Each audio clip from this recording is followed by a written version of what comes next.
जय शिवराय. मी सिद्धी सतीश पवार, जय हनुमान मित्र मंडळ गोवे, शिवशंभू प्रतिष्ठान रोहा, जिल्हा रायगड. माझा विषय आहे शिवजयंती उत्सव एक आदर्श. स्वराज्याचं स्वप्न बाळगणाऱ्या आपल्या राजमाता, राष्ट्रमाता, जिजामाता ते साकार करणारे छत्रपती शिवाजी महाराज आणि त्याचे रक्षण करणारे छत्रपती संभाजी महाराज यांना त्रिवार मानाचा मुजरा. आपण जयंती अशाच व्यक्तीची साजरी करतो ज्यांचे आपण आदर्श घेतो आणि छत्रपती शिवाजी महाराज हे संपूर्ण जगाचे आदर्श आहेत. शिवजयंती साजरी करणे हे महात्मा फुले यांनी लोकांना संघटित करण्यासाठी सुरू केले. 1870 पासून शिवजयंतीचा श्री गणेशा झाला. पण खरंच तर शिवजयंती साजरी होणे आत्ताच्या काळाची गरज आहे, कारण आपल्याला आणि आपल्या विचारांना एकत्रित आणण्यासाठी. शिवरायांबद्दल आपल्या मनात प्रेम, भावना, निष्ठा, आदर आहेच, पण ते व्यक्त करण्याचे सर्वोत्तम माध्यम म्हणजे शिवजयंती होय.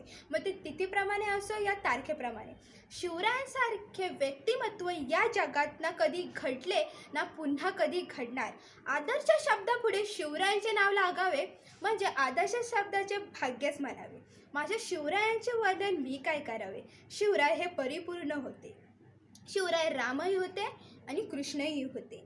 कोणत्याही प्रसंगाचा किंवा कोणत्याही कार्याचे शिवराय हे पूर्वनियोजन करायचे. मग ते लाल महालावर छापा असो किंवा प्रतापगडावरील पराक्रम असो. शिवरायांच्या काळात ना कायदे होते ना कलम होते, तरी शिवरायांची न्यायव्यवस्था ही चोख होती. शिस्तीने जीवनाला खरा आकार येतो. मग शिवरायच काय, शिवरायाचे मावळे हे शिस्तबद्ध होते आणि संस्काराची देण तर शिवरायांना जिजामातांकडून भेटलीच होती. तर स्त्रीचा अनादर होणे हे तर अशक्यच. शिवरायांना स्त्री ही भवानी मातेचे रूप वाटे. शिवराय सर्व धर्मात समानतेने वागवणार होते. शौर्य, धैर्य, एकनिष्ठा, नम्रता, स्वाभिमान असे अगणित गुण जे माझ्या राज्यात होते. शिवरायांचा आदर्श घ्यावा तेवढाच कमी, पण सर्व नाही, थोडे तरी गुण आपल्यात असावे.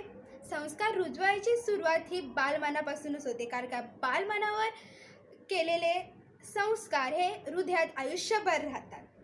शिवरायांचा आदर्श शिवजयंती निमित्त देणे म्हणजे उत्तमच वेळ म्हणावी. आत्तापासूनच या बालमनावर शिवरायांचा विचाराचा प्रभाव पडला तर भावी काळात एक सुजाण आणि जबाबदार तरुण बनतील. बालकांना शिवजयंतीचं महत्त्व पटवून देण्याचे कर्तव्य आज तरुण पिढीवर आहे. स्वराज्याच्या आधी 400 वर्ष यवनांचे वादळ होते. महाराष्ट्रात थैमान माजला होता. हिंदुत्व नष्ट करण्यास सुरुवात झाली होती. पण हीच गोष्ट आपल्याला योग्य वेळी समजली नाही हे आपलं दुर्दैव. त्यामुळे शिवरायांना संपूर्ण आयुष्यात संकटांशी झुंज द्यावी लागली, कित्येक लढाया कराव्या लागल्या. हेच वादळ आता पुन्हा येत आहे. हीच परिस्थिती पुन्हा येण्याची चाहूल लागत आहे.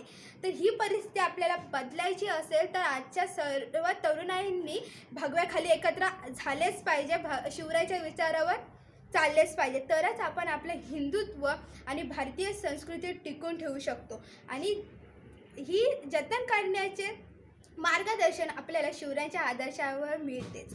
कुठे ना कुठेतरी पाश्चिमात्य संस्कृतीच्या ओढीमुळं आपलं हिंदुत्व आणि आपली मराठी संस्कृती कुठेतरी विलुप्त होत चालली आहे. हिचे जतन करणे, ही अंगीकारणे आणणे म्हणजेच आपल्या स्वराज्याचे रक्षण करणे होय. तसे बघायला गेले की देवाच्या मंदिरात आणि आपल्या शिवरायांच्या स्मारकात साम्यच आहे. एकीकडे भक्तीचं ज्ञान भेटतं तर दुसरीकडे शक्तीचं धैर्य, कर्तृत्वाचं बळ म्हणून शिवस्मारकाचं तितकेच महत्त्व आहे.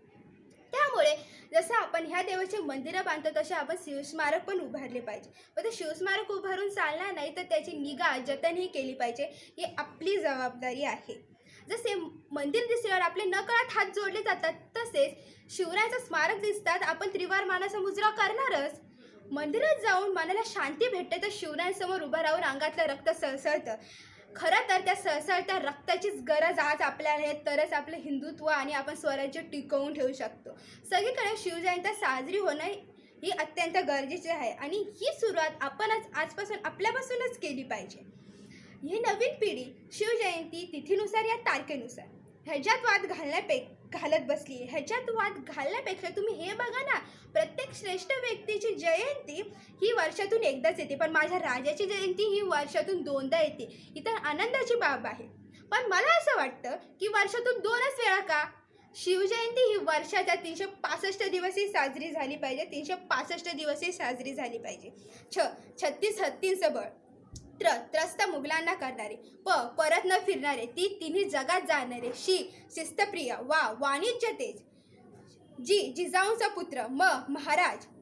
हार न मानणारे. राज्याचे हितचिंतक. म्हणजे जाणता राजा आहे छत्रपती शिवाजी महाराज, ज्यांचे नावच एवढा आदर्शपूर्ण आहे. अशा राजाची जयंती आपल्याला साजरी करावयास भेटते म्हणजे आपले किती भाग्य म्हणावे. स्थापून हिंदवी स्वराज्य आपले शौर्याने लिहिली गाता. स्थापून हिंदवी स्वराज्य आपल्या शौर्याने लिहिली गाता. असा हा जाणता राजा माझ्या तयाच्या चरणी झुकविते माता. तयाच्या चरणी झुकविते माता.